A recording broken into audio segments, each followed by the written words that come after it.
Crohn's and Colitis Connect. I'm Jacquelin Leech. And I'm Katie Schmidt. And welcome to our show. Yes. Happy spring. It's here. It's official. And it feels fabulous today. Oh my gosh, it's some good patio weather, isn't it? It is. Yes. Let's go right now. Okay. Drink in hand. Yeah, and we've got an awesome show to kick off our spring season. We do. We have some really fun events in the spring coming up, so we're excited about that. We're going to be talking about Take Steps later with our Take Steps honored hero, Madelyn Medina, and Amy Harrell, walk manager. So we're excited about that. Yeah, and I'm going to be interviewing Natalie Harris. She's amazing. So we have a really fierce lineup of women today. We do. I love it. This month is also colon cancer awareness month. Yes. So we definitely wanted to remind everybody of that. Yes. We know that our IBD patients have a higher probability of getting colon cancer. So, you know, screening, prevention, all very important. Yes. And we have some really great resources and information on the foundation website, Crohn's and Colitis Foundation.org. So make sure to check that out if you have any questions or seeking kind of any information about it. So definitely check it out for sure. Yeah. Awesome. Well, let's get started. Let's do it. Up first, we have Alicia, and let's get connected.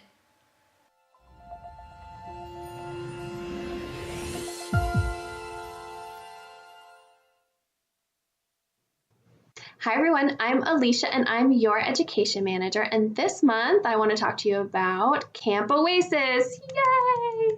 My favorite part of my job. Camp Oasis is our sleepaway camp for kids living with Crohn's and ulcerative colitis, and it is a really phenomenal experience for our kids with these diseases. So this year camp is happening June 1st through June 5th, so right after school gets out, and we are back down at URJ Green Family Camp in Bruceville, Texas. Green Family Camp has done some cool renovations this year, so I'm excited that the kids are going to have a very different cabin experience, and it's some nice updated cabins, so that's pretty cool. But if you don't know anything about Camp Oasis, this is the video for you. Camp Oasis is our sleepaway camp for kids living with Crohn's and ulcerative colitis, and it's a really phenomenal experience for your kids because they get a chance to meet other kids living with these diseases, and so they feel significantly less alone. This is a common thing for us to hear from our kids, is that they don't know any other kids living with these diseases. They feel very isolated and that they're the only one they know. And so this is their chance to really meet other kids living with these diseases, to learn what it's like for them, and to get some coping skills, and to just create a sense of community. Also, majority of our counselors, I think all of them pretty much, are adults living with these diseases. So they have a chance to meet some adults who've also been through school and also been through being a kid with inflammatory bowel disease. And so it's a nice way for them to learn about what it was like for them, and to learn like some additional coping skills, and almost have a mentor in these people. But really great thing about camp, and the most reassuring thing for our parents, is that we bring a full medical team with us. So in addition to all of those great counselors that are people living with these diseases, we also bring a great team of pediatric gastroenterologists who specialize in inflammatory bowel disease, and we're super thankful for them. And in addition, we also have nurses and PAs that also are trained in this, and a mental health team consisting of a counselor and a psychologist and some child life specialists. And we even have a dietitian who comes and volunteers her time for this camp, so that we can have the best team possible to make sure your child is happy and healthy and having the best time ever. So not only do we have great fun at camp, but we also learn a little bit about living with the disease, and your kids are going to, again, meet lots of children living with these diseases. So it's going to be a really fantastic time. And I am so excited. This year we have a brand new camp director. Her name is Alex, and she's awesome. She comes from a great camping background, so she's done pretty much everything there is to do at a camp. And she is also a child life specialist who has worked with children with chronic medical conditions and worked with camps for children with chronic medical conditions. So I am really excited, and Alex and I are already planning and plotting and putting together a really awesome time for camp. But the most important thing is, in order for your child to go, you have to fill out an application, and they are due very soon. So you're going to find our applications here at crohnscolitis.org/get-involved/camp-oasis/find-a-camp. Got it? So go to our website and either type in Camp Oasis or go to Get Involved and then scroll down to Camp Oasis, and then you're going to find a camp. Then you're going to scroll to Texas and you'll see the applications there. I promise it's not as hard as I make it out to be. You're going to find the applications there. You want to make sure that you get your applications in soon because they're due on April 26th, so that's coming up very quickly. And it's an online application, but don't be fools. There's additional forms that we need for you and your doctor, your child's doctor, to fill out.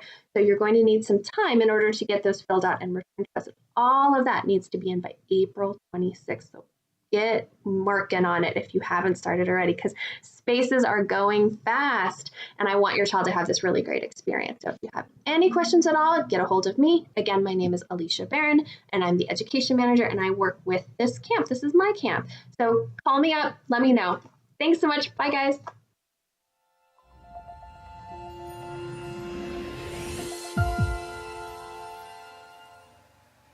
Thank you so much, Alicia, and welcome, Natalie. Thank you. Happy to be here. Thank you so much for joining us. Absolutely.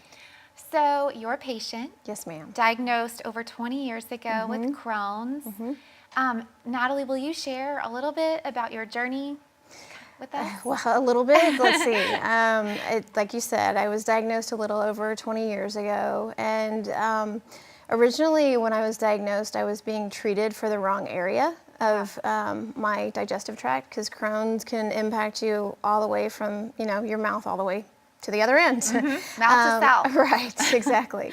And so I think when they were first treating me, it was more for my colon, and my disease actually at that time was in my small intestine. And so, when something goes untreated, you have severe complications. And so I had kind of my first major flare. I want to say it was 2000, and actually had a perforation of my small intestine. And then fortunately, by the grace of God and great doctors, and some different treatments and proper treatment, we were able to get it under control for quite a while. Okay. And then kind of had another rough bout in 2014-15. And in this case, it had jumped from my small intestine to my colon. Oh, Natalie. Yeah, and it's weird because I felt, I was in the best shape of my entire life, like physical shape, and I had no real symptoms. And my doctor had me run this one test, and one of my markers was off. There are different things that you look at with Crohn's disease, and one of my markers was off. And he was like, you know what? I tell you what, I want you to get a colonoscopy. And sure enough, there was all kinds of inflammation and scarring. And, we had to have I had to have immediate surgery. And then, there were some complications after that. So 2014-15 was kind of a rough go, but I will say that since then, it's been significantly different. And part of it is, just based off of being exposed to different treatment options. A lot of it, I've tried some alternative things with acupuncture and things like that that I think have been a huge help for me. I have a phenomenal, the most amazing family. Yes. That have helped me through my journey. Oh, so happy to hear that. Yeah, you need that support around you. Oh, absolutely. Right? Yeah. Yeah. Well, you spoke a little bit about different treatments that you've been on, and you shared with me earlier that you are maybe a candidate for a clinical trial. Yeah. It's exciting. It is, yeah. And I know we've got viewers and patients that are maybe considering that. Do you mind sharing a little bit about kind of what your process has looked like? Yeah, I'm happy to. We're super excited. It's actually something that we've been waiting on for approval for like 2 years. Okay. And so the last time I went out for my checkup, we found out that, it had been approved, and my doctor is one of the first in the country that will be doing this clinical trial, because the way that it works, my understanding is that several different doctors can participate. Okay. And I think it looks like I'm going to be one of the first candidates. And it's interesting because when you hear that you're going to be a part of a clinical trial, you think, okay, sure, it's a done deal. Right. But what I've learned is that there are a few, I'm going to call them screening steps along the way. So while yes, I'm signed up, and yes, my doctor thinks it's kind of the right thing for me to do, and if it works, it's very promising. You kind of have to go through these qualifiers that hopefully, fingers crossed, it's all going to work. Okay, so, I'm rooting for you. Thank you. Yes, and Thanks. when it happens, you need to update us. I sure Come back will. and I'll be update happy us. to. Okay, Natalie, what would you say, because you've had this disease, been living with it for many, many years. Right. What advice would you share with a patient that is newly diagnosed? Well, it's kind of two things. One is, I had my 5-minute cry, and then it was like, okay, I'm going to fight this thing. At first, I researched a lot on the internet, and it scared me. Yeah. So I kind of had to figure out what made sense for me. And a lot of, I kind of mistakenly found out about the Crohn's and Colitis Foundation, and that was huge for me because it kind of exposed me to a different support network that I didn't know existed. Okay. So I think that was huge, and really listening to your body, because no one case is like the other.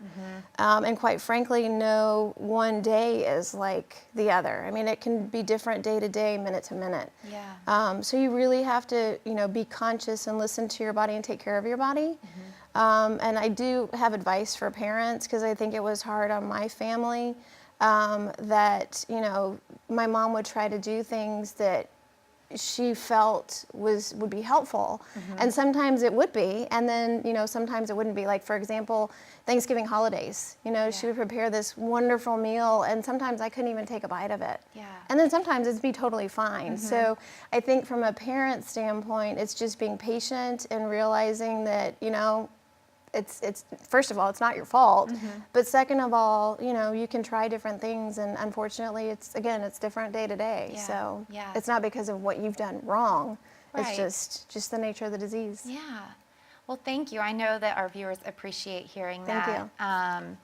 So you touched on how you found the foundation almost accidentally. Yeah. But you just dove right in. Absolutely. I feel like you've been a part of pretty much everything that the foundation has to offer, which we are so grateful for. Thank you. Can you share with us kind of what you've gained from your involvement with us? Well, I'd say, let's see, my first exposure was through Team Challenge, and, like with my disease, that was definitely a family affair, and which is we did the half marathon in Las Vegas, and so I think that was an awesome experience, and you just kind of meet and connect to other patients and other family members. And then we graduated, stepped over to take steps. And I think that's been kind of a fun, experience. But I would also, like for me personally, it's really helped me understand just the benefit of talking and sharing your story and what that can do for other people, because it's scary and it's not a disease that people like to talk about. Right. It's something that you can be embarrassed of, but the more I talk about it, I think the more comfortable people are. Yep. And I think it's, becomes less scary for folks that are newly diagnosed. Yeah. So, yeah. Yep. Well, you are so inspiring. Oh, thank you. Truly. Thank you. We are grateful to have you be a part of Absolutely. our family and the foundation. And I know that you've touched a lot of people watching this, and hopefully inspired them to keep the conversation going. Well, and I'll keep it up until one day there's a cure. That's for sure. I love it. Yes. Thanks. Thank you. Up next, we've got Alicia with Health Connection.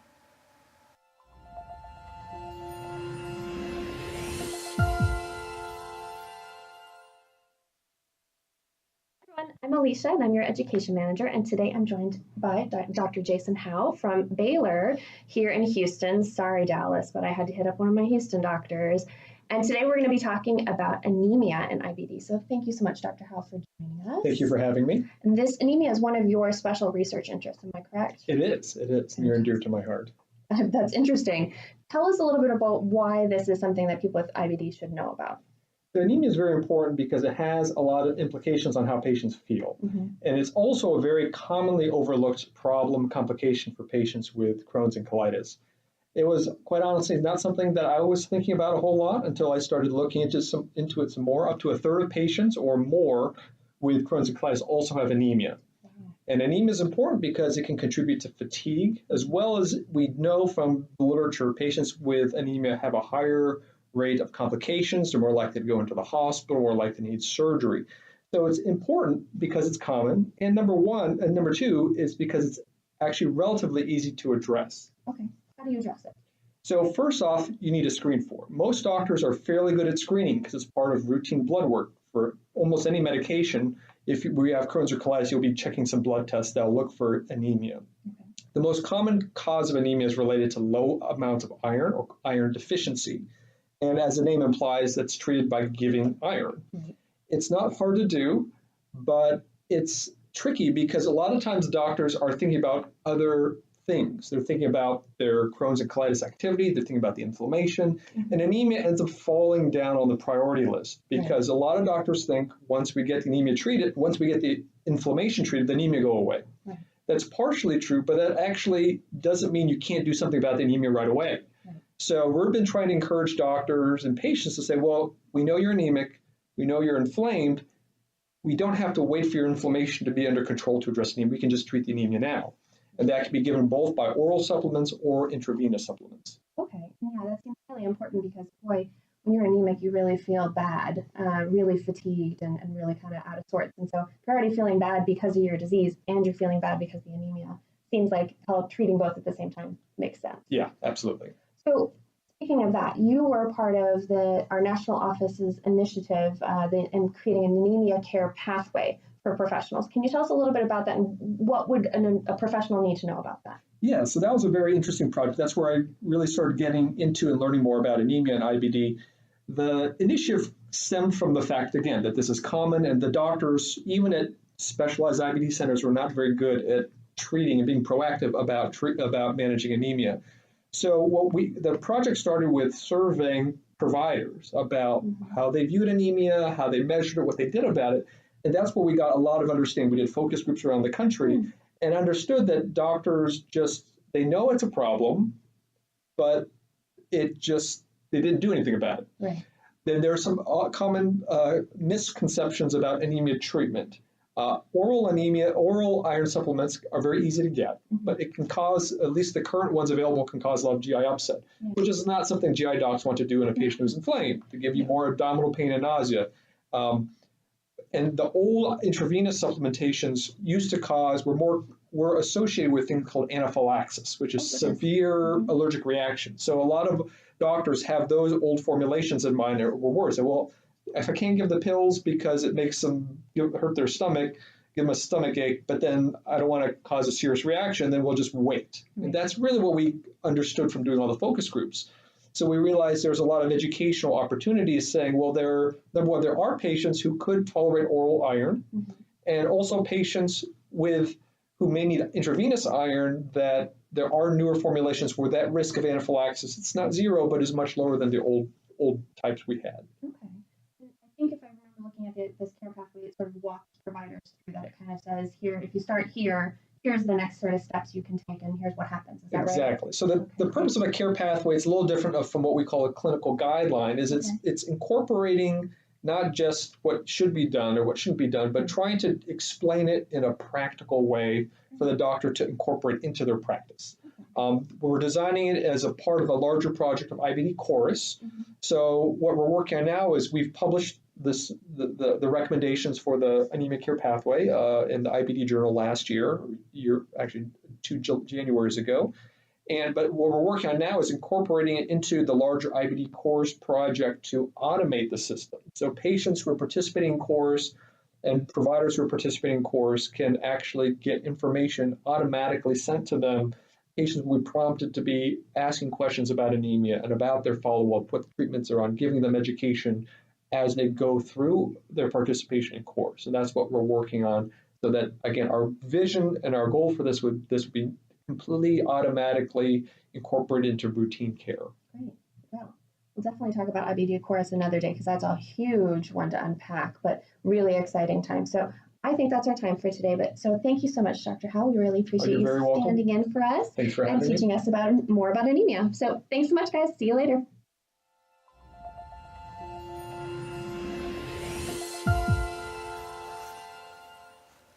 Thank you, Alicia, and thank you, Dr. Harrell. We're excited today to ask and invite you to connect with us at Take Steps. And joining us is Amy Harrell, Walk Manager, and Madelyn Medina, Take Steps Honored Hero. welcome, guys. Thank you. It's Take Steps time of year. Yay! I know, and I'm so excited about this year's event and all the exciting things we have coming with it. But let's start off by, Amy, just tell us a little bit about what is Take Steps.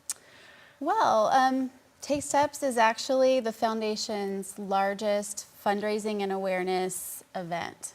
And it's, we have it in maybe 100 cities across the country.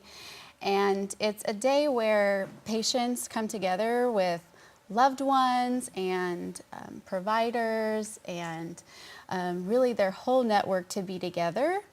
And what's really cool about it is that sometimes for newly diagnosed patients, it might be the first time they are ever around anyone else that's suffering from the same disease.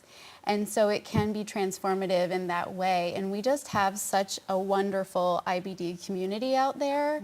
So when we see each other at Take Steps, it's a big celebration and connecting patients with each other and celebrating kind of what we've overcome together.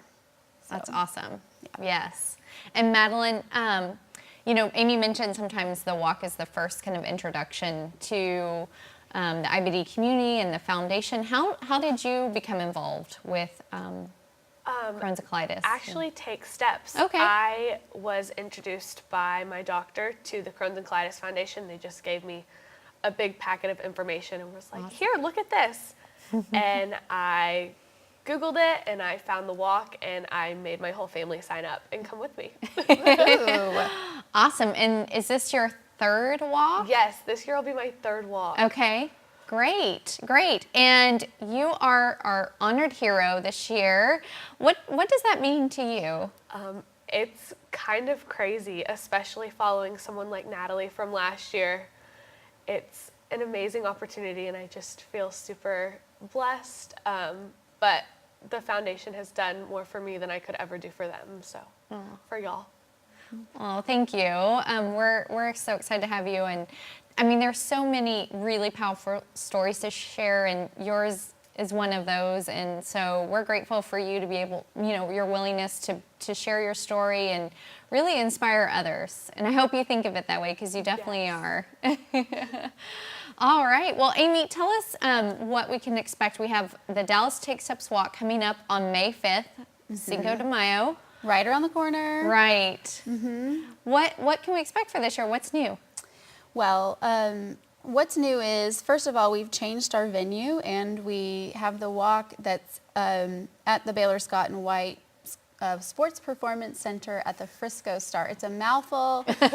Basically, we're using this really cool venue, an outdoor turf, and kind of taking themes from being right near the Cowboys there at the Frisco Star, and also incorporating a Cinco de Mayo fiesta.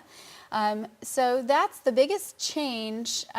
We also are going to have a fabulous wellness village this year with alternative therapies, maybe some clinical research trial groups. They could talk to patients about being enrolled or any questions they have about those. We're going to have a appearance from the Dallas Cowboys mascot, plenty to do for the kids.